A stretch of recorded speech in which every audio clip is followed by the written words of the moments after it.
economy. So thank you, David. So first off, I just wanted to say thanks again to Cero for sponsoring this event. They were able to help us make the event free for tenants and gain some accessibility for tenants to come to the event, which is amazing. So thank you, Cero. And now for our speakers. So we have Ella, Haley, and Katrin, and I'll let them introduce themselves in just a moment. I'm really excited to have the three of them here. They're going to be talking about the organizations that they are with and what kind of work they're doing and what circular economy looks like in Wales. So I don't want to take up any more time, so I'm going to pass it off if Ella, Haley, and Katrin can just give a brief introduction. Stop sharing my screen. There we are. So we've kind of got a bit of introduction in our slides, but I'll just go ahead and say I'm Ella from Benefit Cymru. I'm one of the co-founders and directors. And Katrin? I'm Katrin Wager. I work for as a North Wales Development Officer for Benefit Cymru. Before that, I worked for Partneriaeth Ogwen, setting up a library of things in Dyffryn Ogwen and 2 other communities. And then before that, I was a county councillor and a cabinet member on Gwynedd Council, and I was responsible for waste on Gwynedd. So coming at it from that perspective a little bit as well. And I'm Haley. I am Community and Volunteer Coordinator for Remake Newport, which is the first permanent repair cafe and library of things on a high street in Wales. Thanks so much. Well then, if Katrin, you want to go into the presentation, that sounds good to me. Perfect. Can you see that okay? Is that? Yeah. Yeah, I'll just go to play it properly. Okay, so yeah, we've already introduced ourselves, so I'll skip over this bit. But basically, because I've got a bit of a background working with circular economy things, I thought I'd give us a bit of a sort of whistle-stop, very simplistic sort of tour of what the circular economy is and what it means. So to do that, I'd ask you to think about the stuff that you have in your life. It can be anything from our cars, furniture, tools, food, the things that we get. There's sort of a simple pattern that we look at of how we get that stuff. It's made somewhere, we purchase it, and then when we're done with it, we get rid of it. And that's sort of what we call the linear economy. It goes in a straight line, we get it, and then we get rid of it. The reality is, with a linear economy, it's actually much more complicated than that straight line shows. So complicated that even in a simplistic form, I've not managed to get it all into one line and make it really very visible. There's things like, so I was thinking in this, for example, thinking about a screwdriver, something really simple that we've probably all got in our houses. It's got sort of generally 2 components, the handle bit, which is usually plastic, and the screw bit, which is normally metal. To make that screwdriver, you have to think about sourcing the raw materials, so extracting oil to make the plastics, mining to get the metals.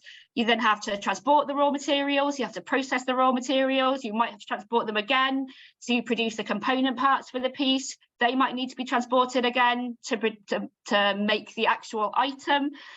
That then needs to be packaged, and that's transported to a retailer where you take it home, you use it, and then you potentially discard it. So even for the journey and the lifetime of that item, all the processes that it's gone through, all the travel it could have done, which is potentially worldwide to get all the different materials, the time that it's with you is a very, very short space of time.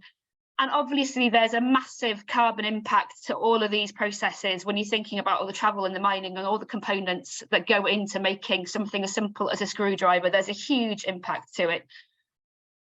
In the circular economy, basically in a very simple form, tries to take out a lot of those steps and create something that's much better for our environment and is much more sustainable going into long term. So we might have to source core materials, it's manufactured and it's purchased and consumed the same as before.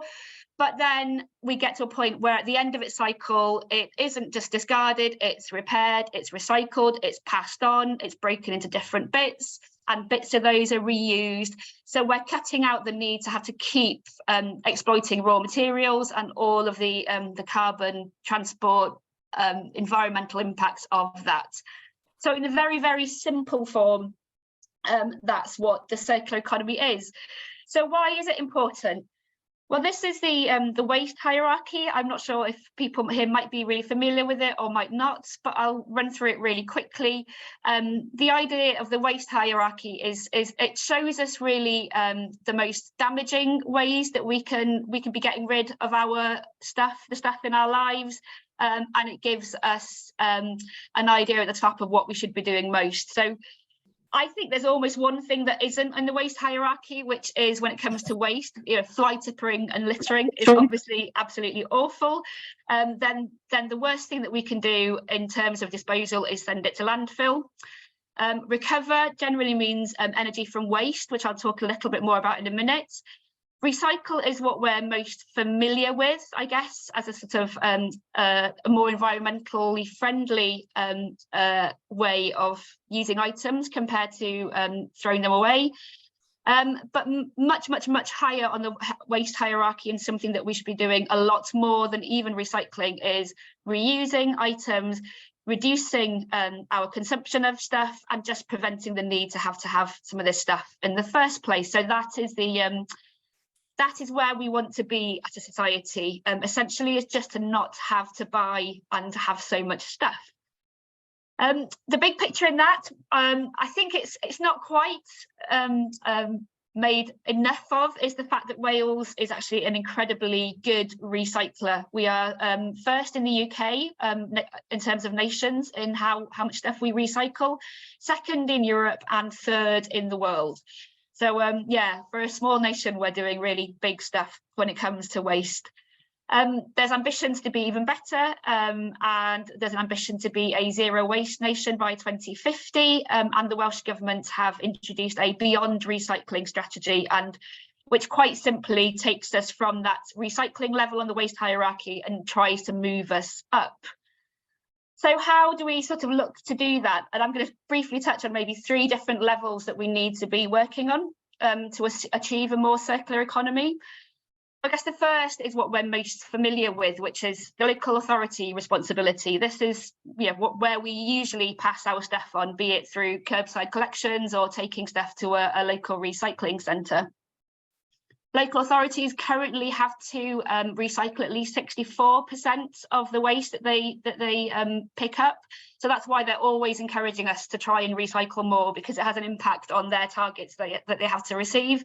And that's going to be going up to 70%, I think, in 2024 or 2025. So there's quite a lot of pressure on local authorities to try and get us to recycle more.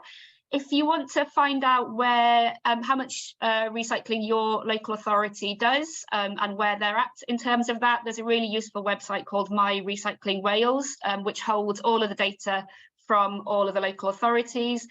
And my top tip with that is don't only look at the recycling percentages, but also look at what happens to the items after the local authority have handled them. There's been quite a lot of stuff in the press about items being shipped to Thailand or abroad, and that things are not being sort of treated properly. And actually, if you're a little bit geeky about this stuff like I am, My Recycling Wales is actually quite interesting, because you can look at all the authorities, you can look at all of the different materials they collect and see where it's sent to, whether it's recycled in the UK, whether it's sent abroad, and so on. So don't just compare the recycling rate, look at where things are going afterwards as well, would be my tip with that. Like I said, local authorities have got quite a lot of pressure to get us up to 70% recycling, and I thought I'd show a couple of sort of things that I found quite interesting learning in my journey working with the local authority on this. Because it's not just as simple as getting our glass jars and taking them places. There's a lot more sort of stuff involved than that. So first off, I'll show you a picture of this. This is Parc Adfer in Flintshire. I mentioned before energy recovery being better than landfill, and that's what this is. It's an energy recovery plant. It takes residual waste, which is the non-recyclable waste, It burns it, it creates electricity, and it creates heat. I think they're used then, it's in an industrial state, it's used in the local area. And then there's a few interesting things that come out of it. So the ash that it produces, the metals can be extracted, so they can be used sort of for recycling, and then the ash itself can be used for industrial building projects, so things like road building. So even your residual waste does contribute to the recycling targets, and this is much better than sending it to landfill, although it is still obviously it is still burning waste, but it's quite interesting. I didn't quite realise that they could pull recycling out and that they could reuse the ash from this sort of stuff for things like road building. Another one that I found quite interesting was what local authorities can do with dirty nappies. I guess you'd think that dirty nappies just go to the bin, but if your authority offers nappy collection, curbside collection for nappies, it means that they are being recycled. There's a facility down in South Wales that take the nappies. I'm not quite sure how it works, but they somehow dry it out and it's made into a building material, kind of like a chipboardy, plasterboardy type material that can be used for building. So quite unusual things sort of can be recycled. But I think it's quite important that we don't just look at what the local authorities are doing. I think if we need to change that mentality of us buying and disposing, we need to be acting to get a circular economy, we need to be acting at different levels. So the first one of those I was going to mention is producer responsibility. This is definitely something that I felt as a county councillor. I represented a student area in Bangor. What you saw there was huge volumes of plastic waste, because you have sort of 8 people living separate lives in one house, all buying their own fruit, their own meals and so on. And the local authority was having to deal with the costs and the implications of having to sort of pick a lot of this up and sort the issue out. So there's movements happening across the UK to bring in producer responsibility for our waste, or extended producer responsibility. I think the Welsh Government are going a little step further than the English government or the UK government in that.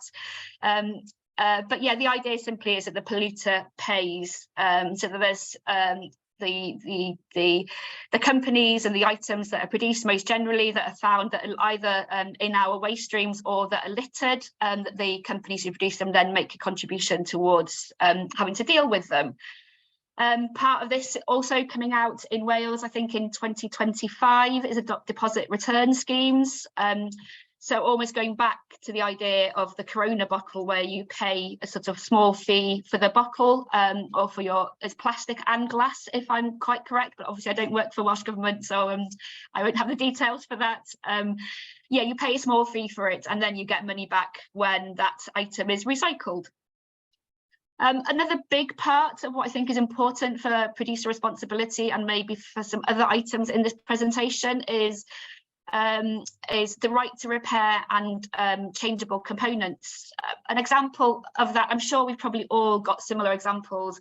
For me, when my washing machine broke during COVID, you basically couldn't get the parts to repair it for cheaper than it cost to get a new washing machine, which is just a crazy, crazy situation that we're in. So I think this is about sort of legislating that people can fix stuff, and that the companies that produce items for us make them so that they can be fixable. So we have to make sure that all the parts are replaceable. Another example I'd give of that I came aware of quite recently is things like walking mobility aids and stuff, which can be quite hard to replace some of the parts in it, which means tipping the whole thing away, whereas you could make easily interchangeable parts that would just save an awful lot of waste and production. I missed one out, recyclable materials and banning non-recyclables. I think this is also coming up in Wales, I think towards the end of this year. So this is stopping producers using items or materials that can't be recycled in the first place. So things like black plastic would be a sort of classic example that you get sometimes your food items in. Non-recyclable polystyrene is another one. So basically just meaning that the producers can't produce this or can't use this difficult to recycle stuff in the first place. And then again, moving after that towards things like more sustainable and local manufacture and local sourcing. And the idea with bringing things together into that circle is that the more that we can try and reproduce this stuff, whether it's melting it down, creating different component parts and so on, as locally as possible, we're taking away a lot of the carbon impact of the travel of these items around the world. The last level, I think it's really important that we work on if we want to achieve a circular community is, I'm not sure if you can see my my thing, so I'm going to move it to one side, is at community and individual level. If you look back to the think back to the waste hierarchy, it's fundamentally about consuming less. So we as communities and as individuals really need to change the way that we behave. We have to not be tempted by clicking on that buy it now and getting the item delivered the next day sort of mentality, because it is really destructive to our planet. So some examples here of projects that and ideas that work at community level to create a more circular economy would be things like school uniform exchanges, community fridges, going old school with things like car boot sales, jumble sales, charity shops, selling secondhand and buying secondhand on things like Facebook Marketplace and other retailers. I put in community transport in there, which might seem a little bit abstract, but I know we're going to talk about it later. And actually, fundamentally, the more that we can share vehicles and travel on public transport, the less we have to buy cars, basically. Things like plastic-free community initiatives have got a really important role in changing our behaviour, just making people aware and getting community buy-in to some of these ideas. And finally, and very importantly, repair cafes and libraries of things, which I'm really pleased to be working on now and really pleased to be working with the next two speakers. And that's my nice, easy segue to pass on to Ella. Thank you, Katrin. That was really interesting. And yeah, I've seen a nappy recycling thing where they've actually built like a road surface as well. It's amazing when you think about, I mean, all kinds of puns about the state of the road there, obviously, but it's amazing when you think about what you can do with those materials. So anyway, thank you, everyone. I'm Ella. I've already introduced myself. I'm from Benthyg Cymru, and I'm here to tell you what we're doing as an organisation as part of the growing circular economy movement in Wales. But before I do that, I'm going to ask you to stop thinking about all of the interesting examples that Katrin's just given us and stop thinking about Welsh Government policy for a minute, hard as that may be, and just visualise a drill, something that we're probably all familiar with, something that many of us have in our homes. And then if you kind of zoom out from that visualization to your street or your neighborhood, just think about how many drills there might be in sheds and cupboards around your neighborhood, and think about how many people you know that might own a drill. And if we can go to the next slide, I will reveal the answer to how many people, is that right, Katrin? Thank you.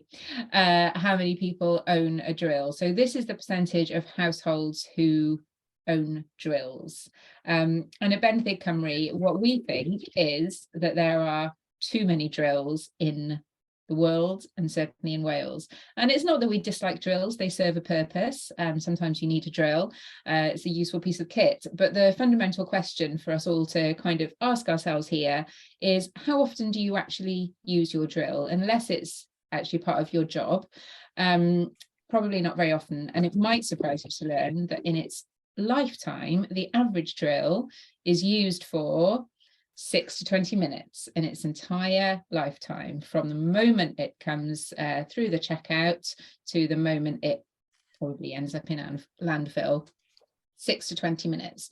So if you just cast your minds back to Katrin's opening slides around the amount of raw materials and resource it takes to make something like that, think about all the resources that drill has required to make it to your shed or cupboard.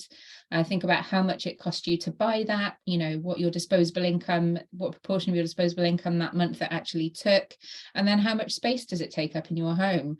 Can you even find it when you need it? Does it make your heart sink when you think of like rummaging around the back of the shed or the cupboard to find that drill that you haven't seen for a couple of years, but you know it's there somewhere? So when you think about all the combined space that all the drills in your neighborhood and all the combined resources and the travel, Oh my goodness, somebody's dog is barking. I don't have dogs, not me.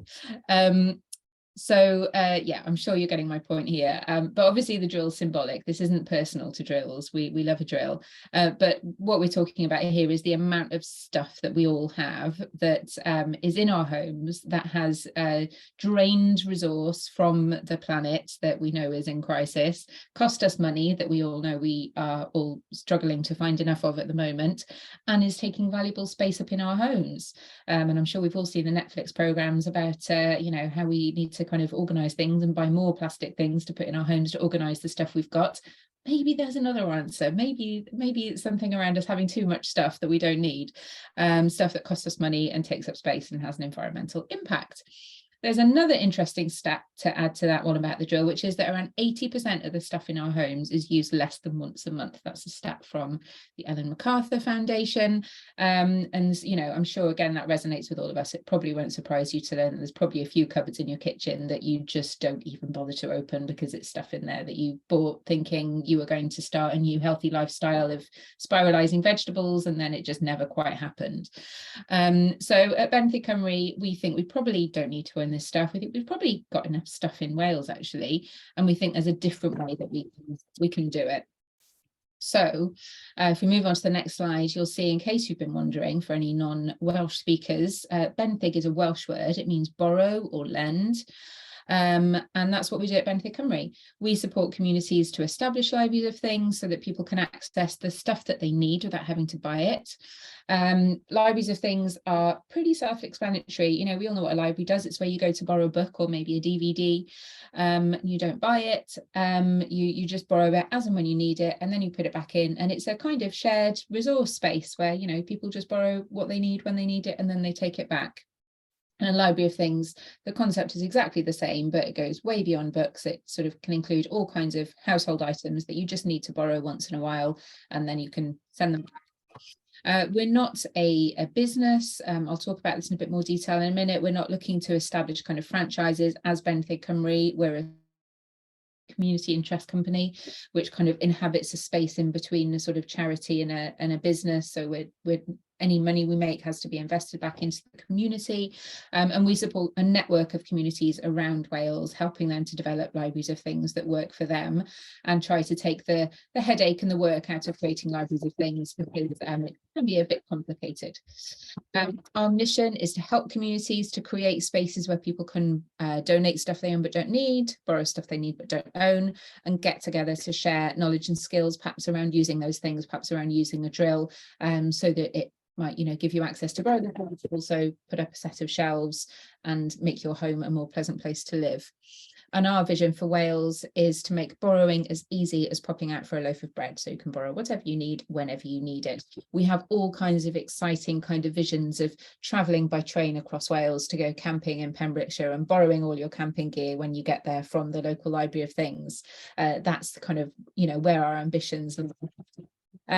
So since the beginning of 2021, we've worked with over 12 organisations. I think it might be 15 now. It sort of changes all the time, in the right direction. It's always growing.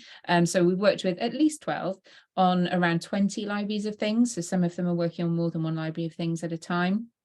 And that number is increasing all the time, as I say, and it doesn't include, there's 4 borrowing projects that we as Benthyg Cymru have kind of worked on or initiated directly, rather than the community doing that for various reasons.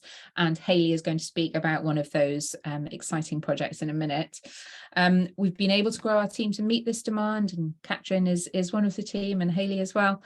And we're quickly kind of refining and developing our offer to make it as easy as possible to scale up this concept of libraries of things around Wales. It's probably saying that libraries of things are popping up all over the UK and actually globally since about 2015, 2016. They've really taken off, I think, because it seems like such an obvious kind of thing that we should be doing. Pretty much everyone we speak to says that seems so obvious. Why aren't we doing it already? And I think that's kind of really catching on everywhere, as people think about their impact on the environment, and also as the cost of living crisis really affects people fundamentally. But Wales is the only country we know of, and we have looked, that's actually taken this kind of networked approach. And so we're doing it as a country, kind of helping communities to share learnings and offer peer-to-peer support to scale up this concept, so that as a nation we're able to kind of do this as quickly and effectively as possible to help everyone share the resources that we all have. So members of our network sign an agreement, they get access to our toolkit, which I'll talk about in a minute. They don't have to use the Benthig name or branding, some of them do, but you might see some around Wales, which are libraries of things which are part of the network, but they have completely separate branding. That's fine too. But you know, what we're trying to do is just kind of share the learning and also share the data, so we can understand where there are trends and how we can kind of make it easier for people to borrow as quickly as possible. I've got some photos on my next slide of some of the amazing projects around the network.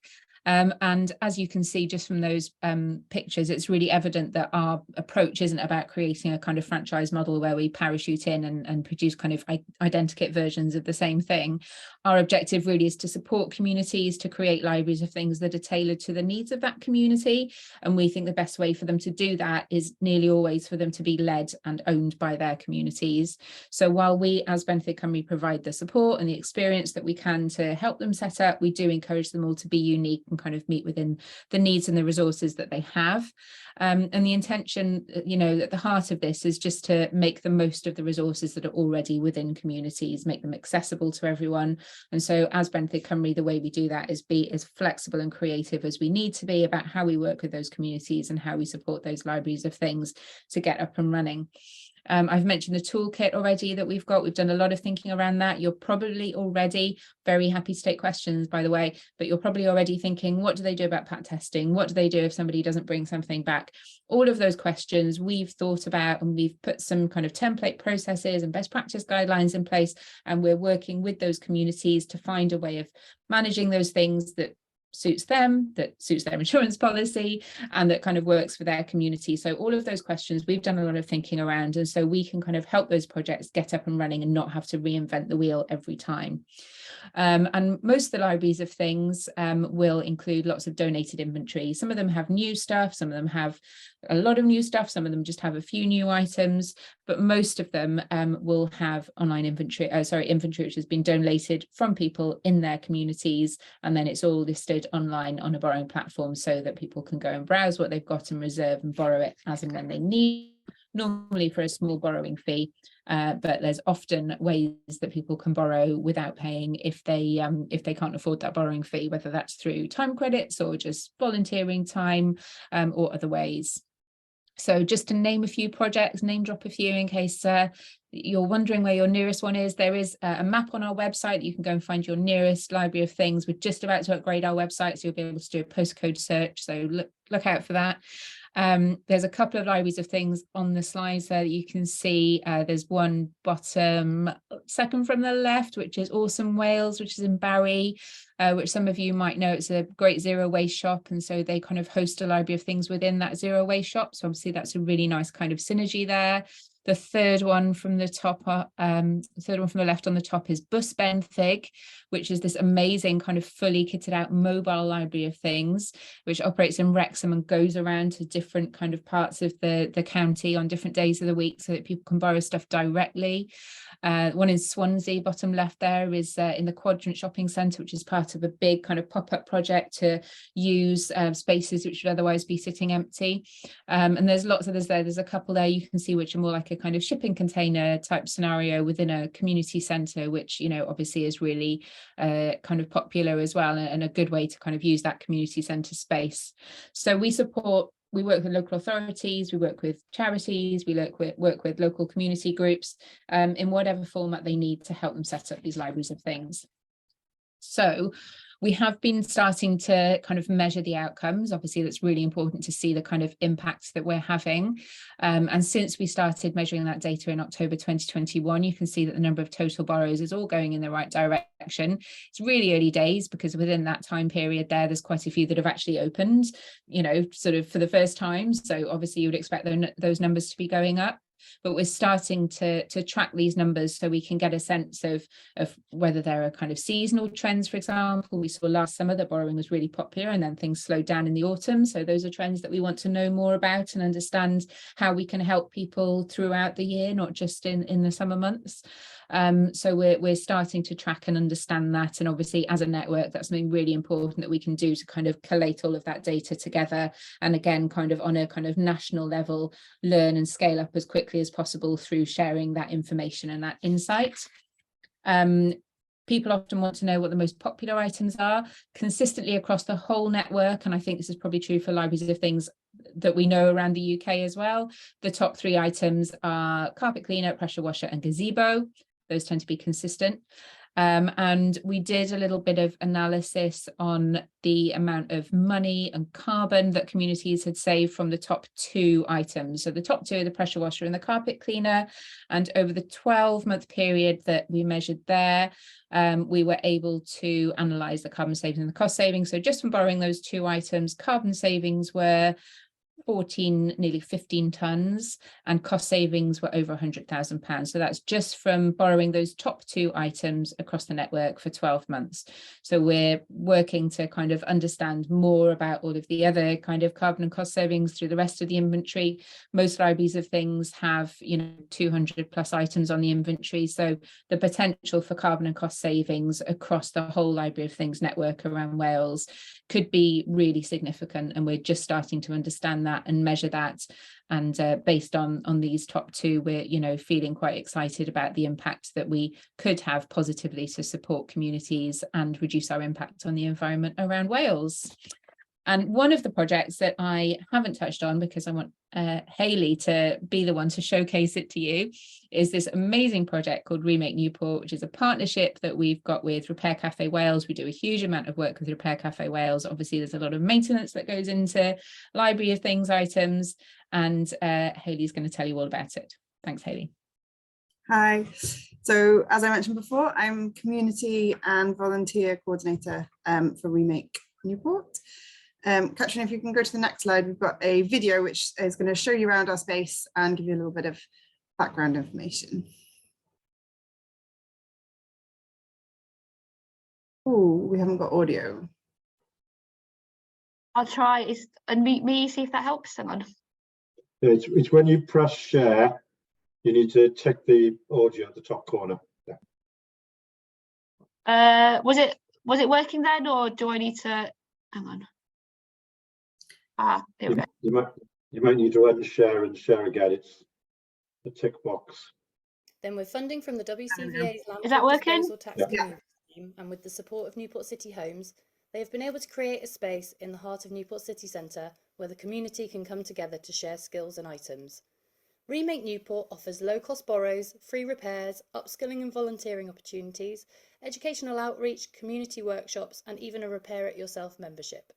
We've also partnered with Zero Waste to provide a line of their refill and eco products to the city centre, making Remake Newport a truly unique circular economy community project. Great. Yeah, I think the only bit of audio that we missed there was what Ella had been saying about it being a collaborative project between Repair Cafe Wales and Benthic Cymru. So at Remake, we incorporate both of those, and we run repair sessions every day through the week from 10 till 1, Tuesday to Saturday. And our library is open every day as well until 4 p.m. Next slide, please, Katrin.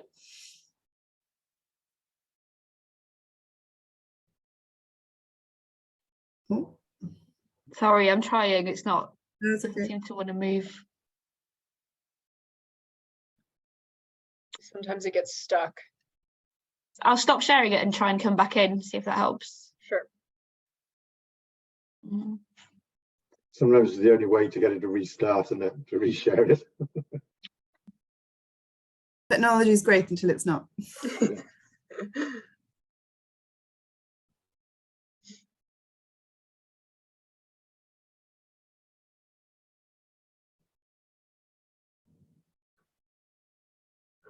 Got it. So we opened in October 2021. And for our first 6 weeks, we had an average of about 2 borrows per week and 7 repairs per week, which wasn't too bad given that we were new and a completely new concept. We also started out with 11 volunteers. And then if we skip to now,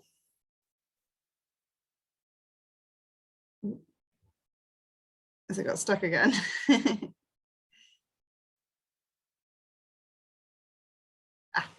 So now we've not only got a shiny new shop front, which was very lovely.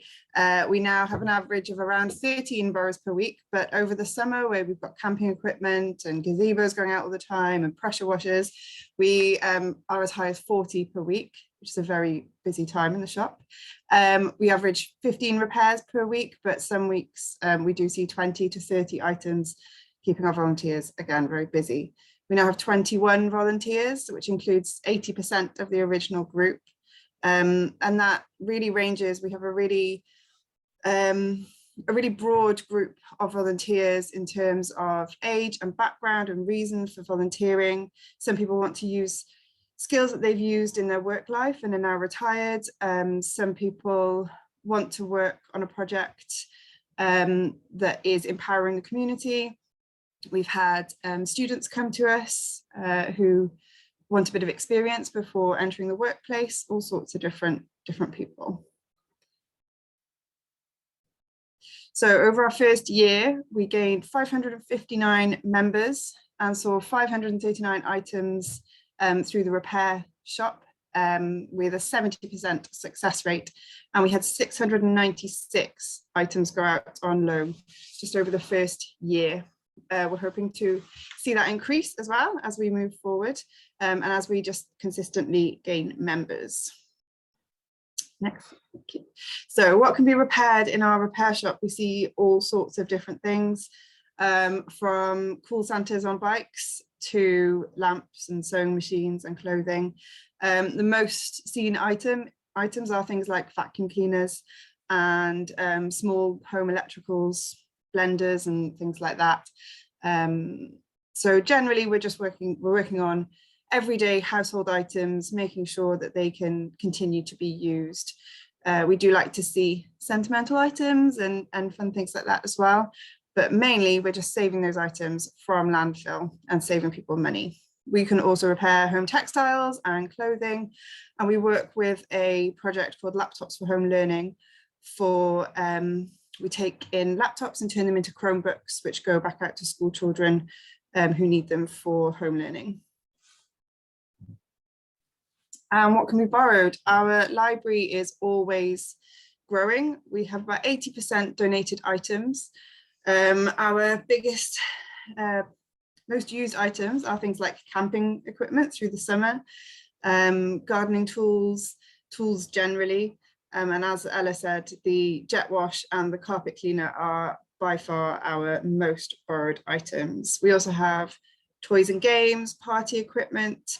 I borrowed everything for my 6-year-old to have a disco party earlier this year, which was great fun for all the kids and saved a lot of money. So that's, yeah. We also have quick kitchen equipment, which doesn't get talked about so much.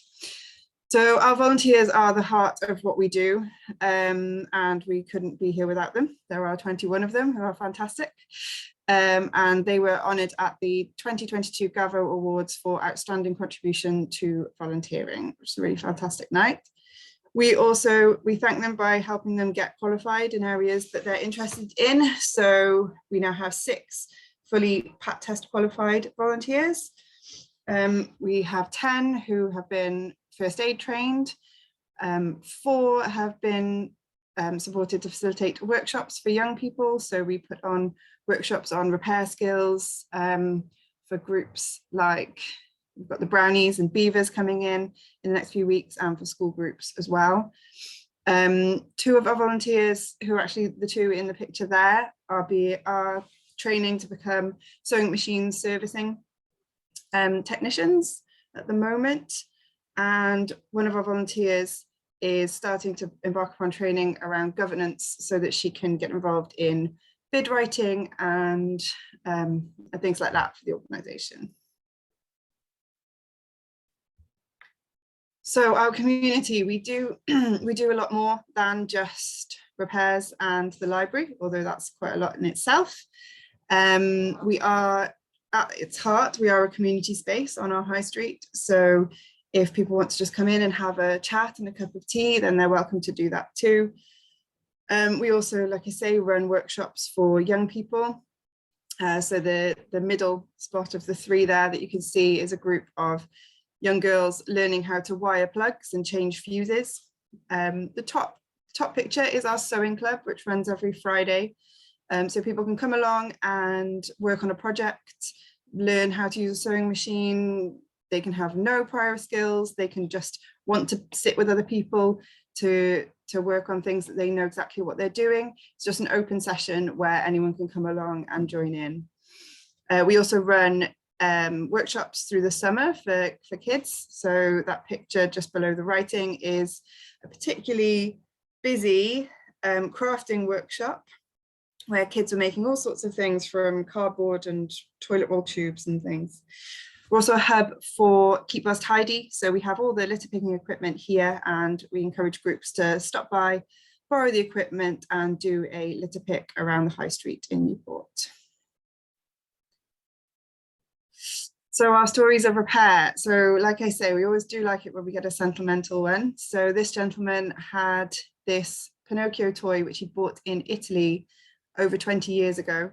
Shortly thereafter, it fell off a shelf and broke its nose, and a Pinocchio without its nose wasn't particularly useful as an ornament. So it got stashed away in his attic for 20 years until he secretly brought it down to Remake, having not told any of his family. And we fixed the doll, popped his nose back on, and I think they gave him some new socks as well because they were a bit tatty. And he took it home and presented it to his daughter, who hadn't seen it for those 20 years, and was able to then share the doll that she'd loved as a child with her own child. Next slide. We also get very everyday things. This was a heater that a gentleman brought in, and our volunteer fixed for him. But after a bit of a chat, we also realized it wasn't particularly everyday because it was actually for his chicken coop. So the heater was going home to keep his chickens warm and make sure that he got lots of eggs. And this lady's actually been in this morning as well. She seems to have an endless supply of wonderful Christmas decorations, which keep her grandchildren amused, but they also like to play a bit too much with. So I think we've seen 6 of her Christmas decorations so far this year. It seems to have been a particularly rowdy Christmas at her house. But she comes in weekly with these items, gets them fixed. She brought us a box of chocolates today, which was lovely. And she sits and has a nice cup of tea with us as well. So it's a really nice experience for her in multiple ways. And I think that's everything from me. Great. Thank you so much to Haley, Ella, and Katrin. That was a great presentation, very well coordinated between the 3 of you. But we do have a couple of questions in the chat that we can get through. And then if anybody else has any questions, feel free to raise your hand in the Zoom feature or ask in the chat box. So the first one is from Amanda, and it says, do you share items between schemes, not just rent from the original shop, but also arrange transport of the items to your local schemes?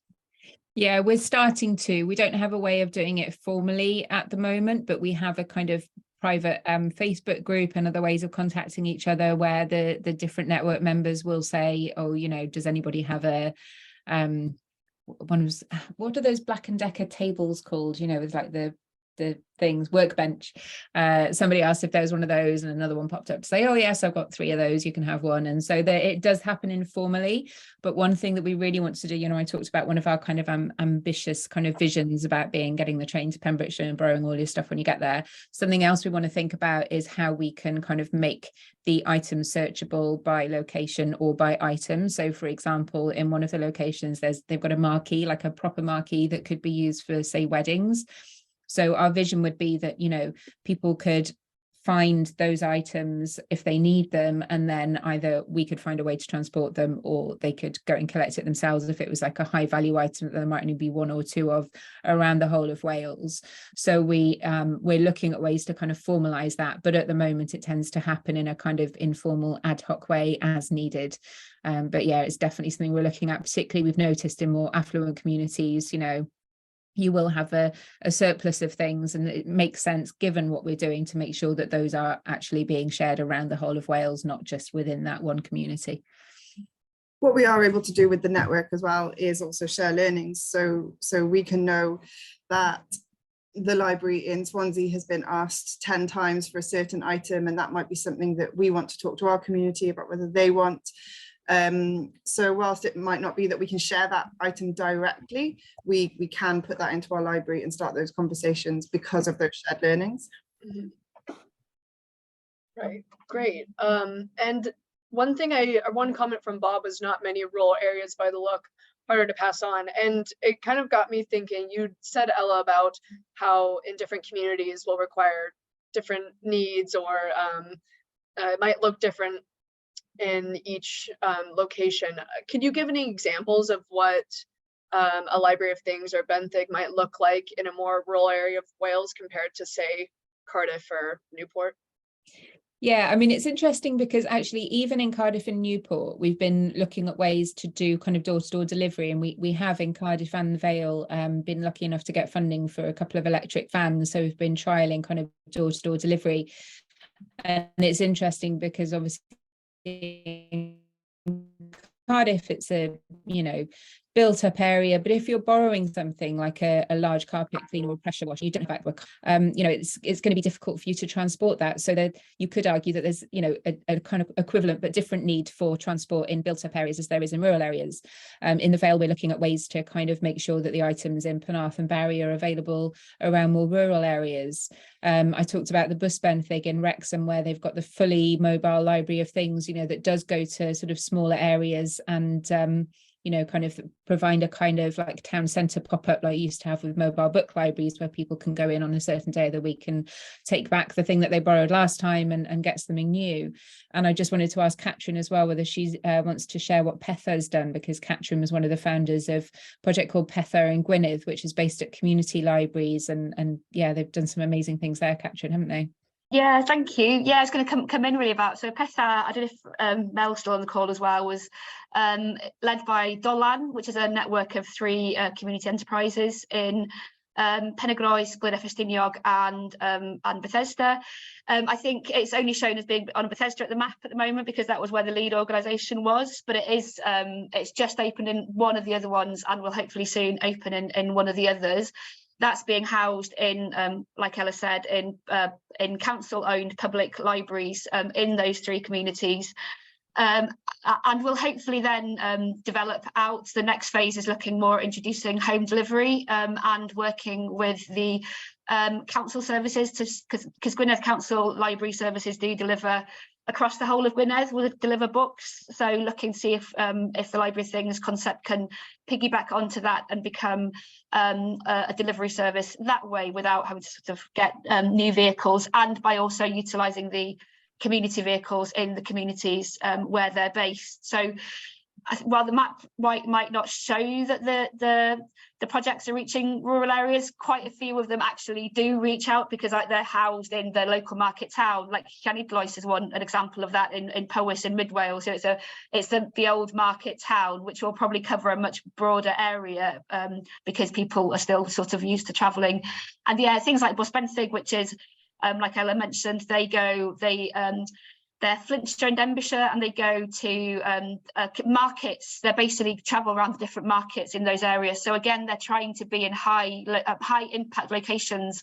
So they are covering a much broader area than it might appear on the map, because they're appearing in places people are likely to come to do their shopping and stuff. Right, great. And from when we had an information session with Remake a few weeks ago, I know that Haley had also said, or they're looking for people to give input to maybe what works or what they'd look for in a remake or a Benthic. So just interesting to think on, but thank you all. And David had also had a comment, respect to Newport City Homes providing the space for remake. Definitely, yeah, I mean, this is something that I'm curious about too, is could Benthic remake work with housing associations or social landlords to put in sort of community hubs? If you could have any thoughts about that. Yeah, and that was part of what we were talking about on our session last week, was how that could look across different locations. So Remake, so here in Newport, we are the flagship store, and we're the first of, there'll be 4 more this year, and then hopefully more and more everywhere. But those again are going to look different anywhere you are. And speaking to housing associations, seeing what spaces are available, what spaces are useful for the communities that they serve, is a really important factor of that. Oh, sorry. So you go, Catherine. So I was going to ask a follow-up question. Going to follow on that. I think there's a real potential to work with housing associations, but also with other sort of public bodies or local authority locations as well. Things like, you know, for me, like schools could be a really interesting one to be working with. I've got a son who's going on a skiing trip, which when he's going to need equipment for, which we're never going to use again. Could schools have libraries of things that cover a broad range of activities? Could leisure centres hold libraries of things for sports equipment and so on? So I think there's a real potential to work across lots of different bodies with this kind of thing. On that, I have been working with the school to have a costume library. They have a costume library that they lend out. They lent out Christmas jumpers because we all have those points as parents where we go, oh no, they need another costume for this event and that event. And yes, so that's starting to, there's little twinklings of it happening. So could it be smaller though? We're talking about a store or a shop or something, but the idea of within a state or a block of flats, could you have shared vacuum cleaners or things like that? You know, shared strimmer. I don't want to borrow from Benfig Penarth because I just don't want to own a strimmer. Yeah, there's definitely that, you know, that's part of the vision that, you know, we kind of think in order to make it as easy as possible for people to access what they need, then it needs to be the whole spectrum of, like, literally just could be a cupboard in a block of flats of things that people need, or it could be a big store on the high street and everything in between. So yeah, we're definitely keen to work with communities who want to explore that. And I think, you know, the kind of systems and the processes that we've put together in the toolkit could be adapted to support that. So yeah, it's definitely something that would be possible. I think, you know, the only thing would be to just kind of understand what space is needed, what the communities want to prioritize. You know, if you could only fit 3 things in this cupboard, what would you want to use most? But I think that would be a really interesting project to work on. We'd certainly be keen to try that. And a question that I have is, I feel like COVID really saw a lot of consumerism, like a really big spike with people at home, and just online shopping was just so accessible. I mean, even I think we've all kind of fallen victim to that. With that, then, have you seen any spikes of what is, I guess, donated to Library of Things, what's being brought into Remake to the repair cafes? And in the same thread, then, what is acceptable to donate? What are the guidelines for what people can bring in, if any? Yeah, I'll speak to that and then hand over to Hayley, because she's probably got some insights from Remake. So the network sort of started really in the middle of COVID, so we don't kind of have pre-COVID data to compare it with, apart from our initial pilot project, which, you know, is sort of slightly different from the network anyway. The biggest challenge there was kind of just getting people to think about borrowing things. We had to implement a lot of, during COVID, implement a lot of sort of cleaning and hygiene kind of processes and quarantining things, you know, because we weren't sure how COVID was transmitted initially. And so cleaning and quarantining was important. And I think just generally high streets in general saw that people were really wary about going out and about. And one of the things that we've sort of subsequently seen is really important to encouraging people to kind of start borrowing and engaging with borrowing and repair is that kind of community coming together. And obviously that was very difficult for a long time. One thing that we've really observed with the kind of really sharp increase in online borrowing is it's really shone a light on the need for us to have a really good online kind of way to borrow. So we have an online borrowing platform that I've mentioned where people, well, we don't have it, we don't own it. There is an online borrowing platform. There's 2 actually on the market that the members within the Benfig Cymru network use that do actually, you know, allow people to go along and look online at what they can borrow and reserve something, you know, months in advance. And that's great, but it's not as easy and intuitive as like a big corporate like Asda or Amazon, where it's so easy to just go and like search for what you want and press buy now and it turns up the next day.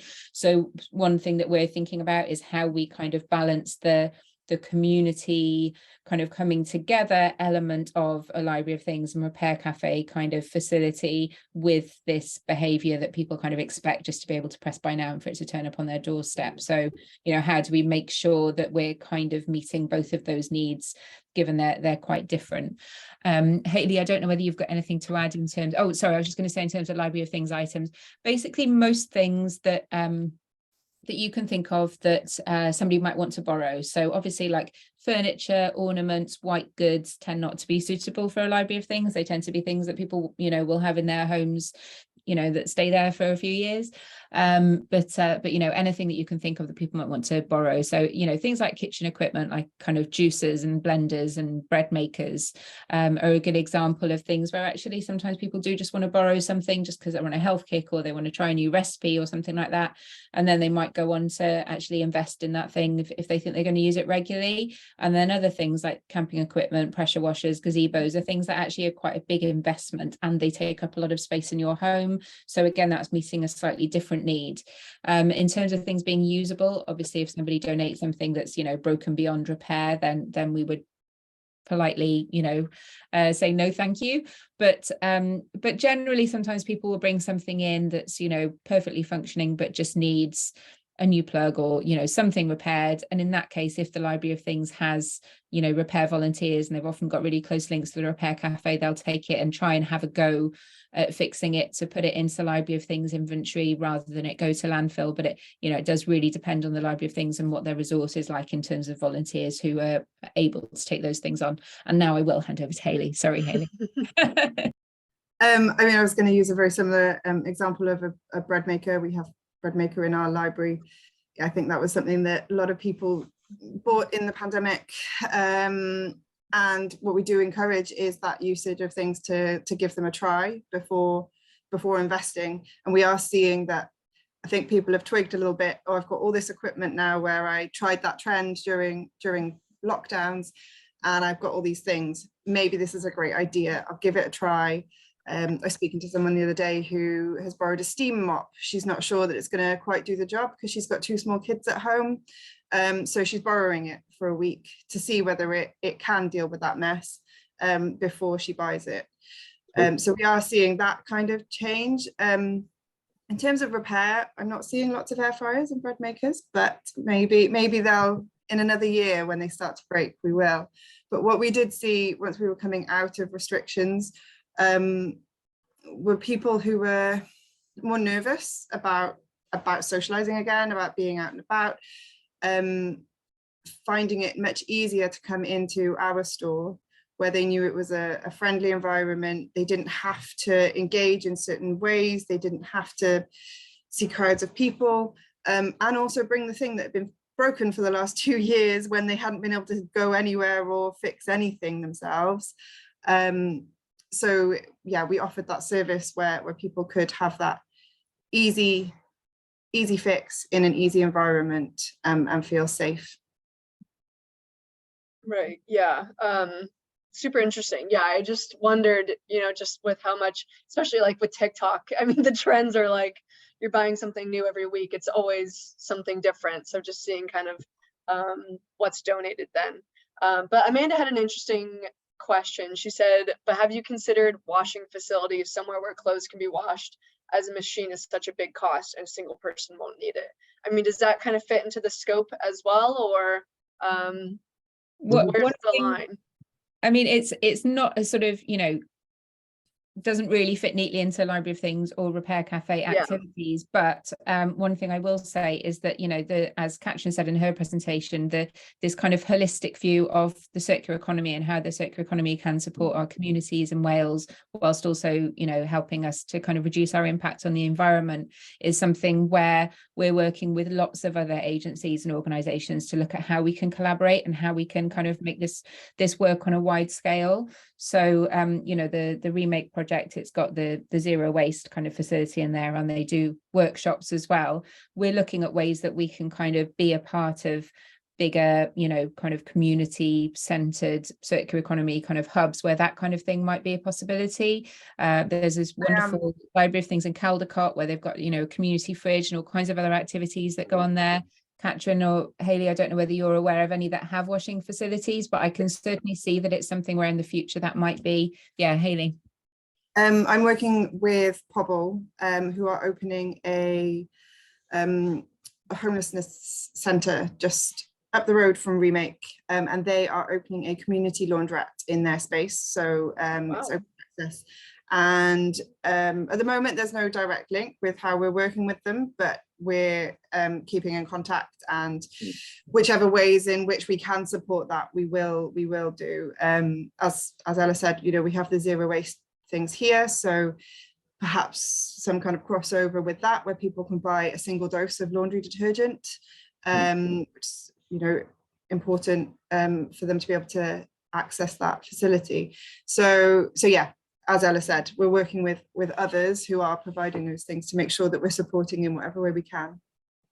I think one thing we're really aware of in repair and reuse is that we're not going to achieve the kind of impact that we all want to need by working separately in silos. It's going to be really important that we have these conversations and spot these opportunities to make things happen rather than kind of safeguarding our little bit. Sorry, Katrin, I spoke over you there. No, it's fine. I was just going to say, I think there's conversations about that sort of thing up here. You know, things like, and I think it ties in with things like warm spaces and community hubs that are being developed by people like Penrith Ogwen in partnership with other organisations. So yeah, fully, it's about that buy-in and about that changing mentality about having to own everything ourselves and sharing resources as a community, isn't it? Right. And I think I keep asking questions. I'm sorry. If anybody else has a question, let me know. But one thing I'm really curious about as well is the community. When Benthig and Remake first started, community engagement. We're just coming out of lockdown. What did that look like? I guess kind of how did you get people to know what was going on and even what it was? And what's been, I guess, successful in that journey, and what can other people do to engage their communities to get involved as well? It's a big question. Sorry, I know, I'm sorry. I think Ella can go on the first bit of Remake for sure, because I wasn't here until a few months in. Yeah, I think I'm not sure there's a silver bullet. It is difficult for us to, you know, answer that without having kind of pre-COVID experience. What we're doing anyway is so kind of new in terms of the kind of behavior that we're kind of supporting and the activities we're supporting. I don't think there's one thing where we can say, right, do this plus this plus this and you'll get there.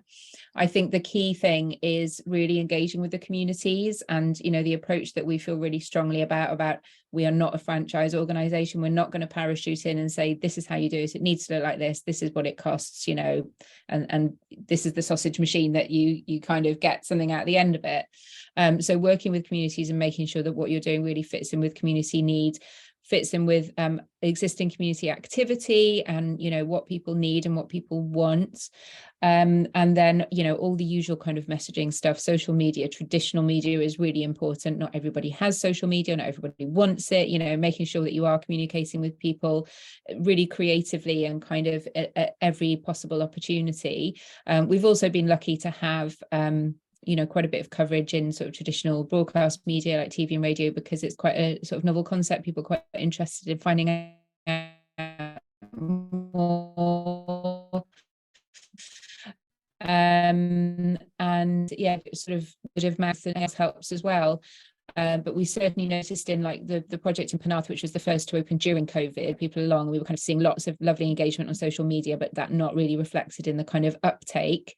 And in Newport, I think, you know, similar kind of story in that footfall was pretty low in Newport, but, you know, Newport has issues anyway around footfall. And so I think this is part of our approach to kind of work with as many sort of partners and other stakeholders as possible, that, you know, there is a huge effort in Newport going on to kind of support the community and support the city centre to become sort of regenerated, and we are but a part of that. So it's very difficult to see ourselves in isolation, but what we have seen over the last year is that, you know, people have coming into Newport city centre and coming to see the Remake store, and that's kind of leading to increased engagement. I don't know if you've got anything else to add on that, Hayley and Katrin. Just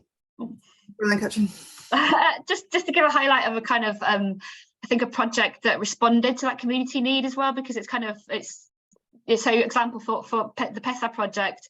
They did a community survey at the start. About 150 responses came in really quickly. When it opened, we were able to email everybody, let them know it's open. We had 150 members sign up almost straight away. And then one of the first projects that ran was a school uniform project, which went across the 7 schools in the valley. There was bins put outside the schools at the end of term. People could put in the uniforms they didn't want. And then volunteers washed the uniforms, created uniform packs out of them, and they were available then to borrow for the academic year for free from the Library of Things. And I think that one really, it really caught the imagination of the community and over the summer, because people could really see the benefit of that. They could, people could see that they were going to potentially throw a lot of stuff away, and that there were people, and that it cost a lot of money to get new stuff. And we had sort of about 25, I think, volunteers washing stuff, coming to sorting sessions. And it was about, I think, about 70 school uniform packs were borrowed sort of straight away, just in that, over that summer sort of period. So that kind of project that really responds to a timely issue at that point in time as well can really help to people engage with the idea, I think. Oh, and actually just on that one, because it's about carbon, that one also, we measure the carbon of the impact of the school uniforms, and those 70 packs saved about 750 kilograms of carbon and over £2,000 for those families. So it is quite a significant impact from projects like that. Definitely, yeah. Haley, did you have anything to add? All I was going to say, I joined Remake in January last year, so kind of still within restrictions, and then slowly coming out of COVID restrictions, and obviously as community outreach, trying to reach out to communities who weren't yet ready to have people in, so trying to contact schools and things like that was difficult, but it also allowed me to spend some time really consolidating relationships with other members of the community, so other key partners in the high street, and now everyone's raring to go. Everyone's now seen a winter where we've been okay, and suddenly I've got about 5 different schools asking to bring groups of 60 students in to see me, and I've got the Beavers and the Brownies and all sorts of different groups who weren't able previously to be looking at that kind of activity. So we're now entering a new zone where we've got lots going on, which is great. Definitely, and I feel like the cost of living crisis has probably heightened that awareness for where to look for help, I can imagine. Yeah, so I've done a lot of cost of living, I don't know what we want to call them, meetings, going out and speaking about what we can help with there. So yeah, that's changed things. Definitely. And Bob, I see that your hand's up. Sorry, it took a second to get to you. Yeah, that's okay, thank you. What I can see is that to set up something like this, it's quite expensive. It's initially, isn't it? It's finding the money and the appropriate building or whatever you're going to use to do it, and then to actually get the people to come in and help you do the PAT testing and everything, because you can't just take something in without and send it straight out because you don't know anything about it. So you've got a big cost involved in initially trying to set something up. I don't know what your thoughts are on this, if somebody was having an idea of maybe doing this type of thing. Yeah. Thank you. Thank you. That's a really interesting observation. You're absolutely on the money with that. It's really interesting because we work very closely with Repair Cafe Wales, and they've been able to scale up their network with the same sort of approach much more quickly than the Library of Things equivalent has. And so we've spent a bit of time kind of thinking about that and comparing the two. And essentially the Repair Cafe Wales model is quite different in that, you just need a kind of pop-up space, maybe once a month in a community centre, and a group of volunteers who will commit to doing that 2 hours once a month, whereas as you observe, for a Library of Things, you need space to store all the stuff. You need committed either staff or volunteers to then make sure those things are suitable and safe to be lent out, and to add them to the inventory, and to make sure that all those risk mitigation processes that sit underneath that, or in terms of their kind of regular maintenance and testing, are put in place. So we did a little bit of a review for Welsh Government at the beginning of last year, kind of review of what we'd learned so far and what those learnings meant for growing the kind of availability and awareness of libraries of things around Wales. And one of the key learnings out of that was that in order to scale this up, that resource is needed. So funding from, grants funding, or, wherever that kind of funding comes, third parties, to pay for ideally a space and at least one member of staff. We have got examples of projects that have been purely run by volunteers, but that's the question of luck rather than skill, finding that one person who's got the time and the energy and the commitment to stick to that. You can't really kind of force that. It either happens or it doesn't. So in most cases, we're looking at, a kind of funding for a space and funding for a person to get something off the ground. But we're working really kind of proactively with the network to learn what happens next, because obviously funders want to know that kind of space will ultimately be sustainable. And at the moment, we don't have an answer for that. We're kind of asking funders to be patient with us in terms of learning the kind of initial bits of what needs to happen, and then moving on to income generation. It is really important that we come up with an answer for that. And this year we're going to be doing some testing around different projects, and we've got various projects kind of in the pipeline where we're looking at kind of testing different ideas for generating revenue. One thing that's really important to us is that we don't think libraries of things within the network should ever be profiting from the people who are borrowing. So I've mentioned there are borrowing fees there, which, can be normally just like a few pounds, and that, that sort of covers the cost of consumables and some sort of basic overheads. But we don't think that the funding model should ever be based on profiting from people who are borrowing, because we think that kind of defeats the object. So we're looking at other ways that we either work with other organizations which do have a more commercial model, that can kind of like the zero waste type thing, whether that could ever be enough to sort of subsidize a space and a person to have a library of things sitting alongside that. Other ways we can work with businesses and sponsors to kind of perhaps get libraries of things in workplaces as a sort of employee benefit that can then, the funding from that can then support the community.